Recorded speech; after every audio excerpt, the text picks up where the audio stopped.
ଅବସର ଘୋଷଣା କରିଥିଲେ ଭିକେ ପାଣ୍ଡିଆନ। ବିଜେଡି କର୍ମୀଙ୍କ ନିକଟରେ କ୍ଷମା ମାଗି ରାଜନୀତିକୁ ବାଏ ବାଏ କହିଥିଲେ VK Pandian. My intent of joining politics was only to assist Naveen Babu, and now consciously I decide to withdraw myself from active politics. I am sorry if I have hurt anyone in this journey. ଆଉ ଆଜି ବି ସେ ସକ୍ରିୟ ରାଜନୀତିରୁ ନିଜକୁ ଦୂରେଇ ରଖିଛନ୍ତି। ହେଲେ ସେତେବେଳର ପୁରୁଣା ଅତୀତ ତାଙ୍କୁ ବାଧ୍ୟ କରି ବିବାଦ୍ୟ କରୁଛି। ପୂର୍ବରୁ ହେଲିକପ୍ଟର ବୁଲା, ପରେ 5T ନାଁରେ ଦୁର୍ନୀତି।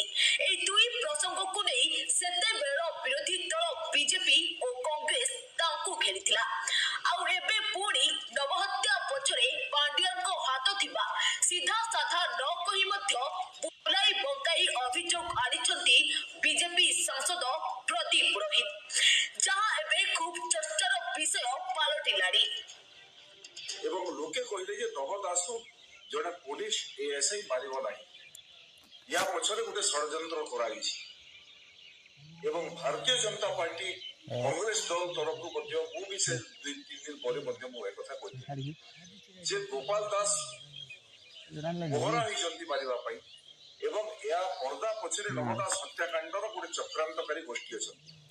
ମୁଁ ଏକଥା ମଧ୍ୟ ସ୍ପଷ୍ଟ ଭାବରେ କହିଥିଲି ମିଡିଆ ସାମ୍ନାରେ ଓଡ଼ିଶାବାସୀ ଯେ ନବୀନ ବାବୁଙ୍କ ପରବର୍ତ୍ତୀ ସମୟରେ ଯେ ଓଡ଼ିଶାର ମୁଖ୍ୟମନ୍ତ୍ରୀ ହେବାର ସେ ହତ୍ୟାକାଣ୍ଡର ମୁଖ୍ୟ ଷଡ଼ଯନ୍ତ୍ରକାରୀ, ଏବଂ ଆଜି ତାହା ପ୍ରମାଣିତ ହେବାକୁ ଯାଉଛି।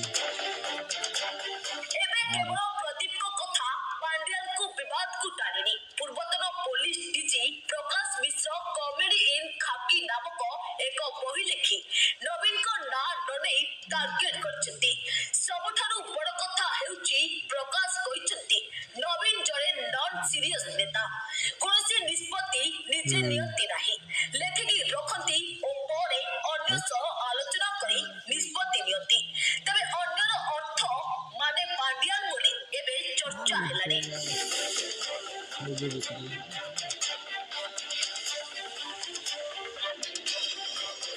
ରାଜନୀତିରୁ ପାଣ୍ଡିଆନ ଅବସର ନେଇ ସାରିଥିଲେ ମଧ୍ୟ କେନ୍ଦ୍ରମନ୍ତ୍ରୀ ଧର୍ମେନ୍ଦ୍ର ଅଶ୍ୱିନୀ ଓ ଜୁଏଲ ଓରାମ ପଞ୍ଜୀକରଣ କରିଛନ୍ତି 7,500ରୁ ଅଧିକ ଶିଳ୍ପ ପ୍ରତିନିଧି।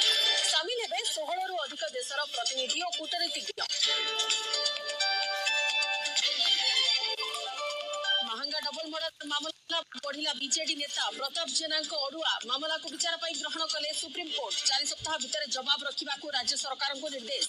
ପୂର୍ବରୁ ପ୍ରତାପ ଜେନାଙ୍କୁ କ୍ଲିନ୍ ଚିଟ୍ ଦେଇଥିଲେ ହାଇକୋର୍ଟ।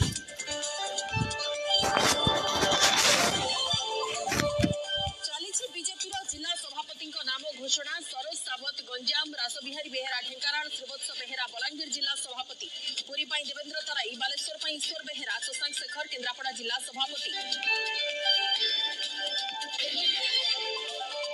କୋରାପୁଟ ପରଜା ବେଢାପଦାରେ ନେଟୱର୍କ ସମସ୍ୟା। ଇ କେୱାଇସି କରିବାକୁ ପାହାଡ଼ ଚଢୁଛନ୍ତି ହିତାଧିକାରୀ, ଅସୁବିଧାରେ ପଡୁଛନ୍ତି ବୃଦ୍ଧ ବୃଦ୍ଧା। ଇ କେୱାଇସି ଅପଡେଟ୍ ନ କଲେ କଟିବ ରାସନ, ମିଳିବନି ଚାଉଳ କି ଅନ୍ୟ ସାମଗ୍ରୀ।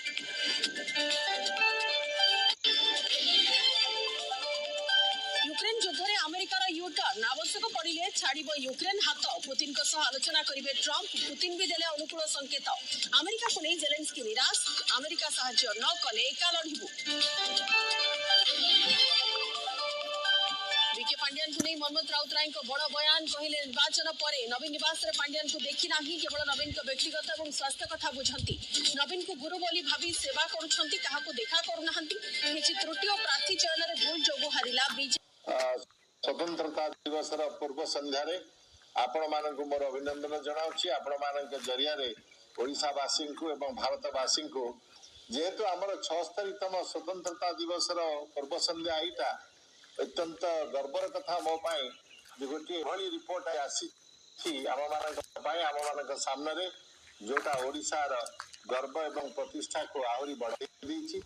ଆପଣମାନେ ଜାଣିଥିବେ ଯେ ଭାରତ ସରକାରଙ୍କର ନୀତି ଆୟୋଗ 2025ର ଦ୍ୱିତୀୟ ସ୍ୱାସ୍ଥ୍ୟ ସୂଚୀ ତାକୁ ଜାରି କରିଛନ୍ତି, ଯୋଉଟା 2022-23ରେ ଭାରତର ବିଭିନ୍ନ ରାଜ୍ୟର ଅର୍ଥନୈତିକ ପରିସ୍ଥିତିର ଅଧ୍ୟୟନ କରିବା ପରେ ଏ ସୂଚୀ ଜାରି କରିଛନ୍ତି। ଆପଣମାନେ ଜାଣନ୍ତି, ଅତ୍ୟନ୍ତ ଗର୍ବ ଏବଂ ଆନନ୍ଦର ବିଷୟ ଯେ ନୀତି ଆୟୋଗଙ୍କର ରିପୋର୍ଟ ଅନୁଯାୟୀ ଓଡ଼ିଶା ଅନ୍ୟ ରାଜ୍ୟମାନଙ୍କୁ ପଛରେ ଛାଡ଼ି ସମଗ୍ର ଭାରତ ବର୍ଷରେ ବିତ୍ତୀୟ ସ୍ୱାସ୍ଥ୍ୟ ସୂଚୀରେ ପ୍ରଥମ ସ୍ଥାନ ଅଧିକାର କରିଛି। ଅନ୍ୟାନ୍ୟ ବିକଶିତ ରାଜ୍ୟ ଓଡ଼ିଶାର ଆମ ପଛରେ ରହିଛନ୍ତି। ଏହି ସୂଚୀକରଣ ଅନୁଯାୟୀ ଯେଉଁ ରାଜ୍ୟମାନେ 50 ପଏଣ୍ଟରୁ ଅଧିକ ରଖିଛନ୍ତି ସେମାନଙ୍କୁ ଆଚିଭର କାଟେଗୋରୀ ଦିଆଯାଇଛି ନୀତି ଆୟୋଗଙ୍କ ଦ୍ୱାରା ଏବଂ ଭାରତବର୍ଷର ମାତ୍ର 6ଟି ରାଜ୍ୟ ଏ ଆଚିଭର କାଟେଗୋରୀରେ ଅଛନ୍ତି ଏବଂ ଓଡ଼ିଶା ସେ 6 ଜଣଙ୍କ ମଧ୍ୟରୁ ଗୋଟିଏ, କିନ୍ତୁ ଓଡ଼ିଶା ସବୁଠାରୁ ଆଗରେ ଅଛି। এই যে মূল্যাঙ্কন ସେମାନେ କରିଛନ୍ତି ତଦନୁଯାୟୀ ଓଡ଼ିଶା 67.8 ପଏଣ୍ଟ ପାଇଁ ସବୁଠୁ ଆଗରେ ଅଛି। ଏହା ପରେ 55.2 ପଏଣ୍ଟ ପାଇଁ ଛତିଶଗଡ଼ ଏବଂ 53.6 ପଏଣ୍ଟ ପାଇଁ ଗୋଆ ରାଜ୍ୟ ଅଛି। ଆପଣ ଯଦି ଓଡ଼ିଶାର ଏ ସଫଳତାକୁ ଦେଖିବେ 67.8 ପରେ 55.2 12 ପଏଣ୍ଟ ପଛରେ ଦ୍ୱିତୀୟ ରାଜ୍ୟ ଓଡ଼ିଶାର ଯୋଉଟା ଛତିଶଗଡ଼ ସୂଚୀରେ ଅଛି ସେ ଆମଠୁ 12 ପଏଣ୍ଟ ପଛରେ ଅଛି। ଏଥିରୁ ଆପଣମାନେ ଜାଣିପାରୁଥିବେ ଯେ 22-23ର ଓଡ଼ିଶାର ଅର୍ଥନୀତି ହିସାବରେ ଆମେ ଅନ୍ୟାନ୍ୟ ରାଜ୍ୟମାନଙ୍କୁ କେତେ ପଛରେ ଛାଡ଼ିକିରି ଆଗକୁ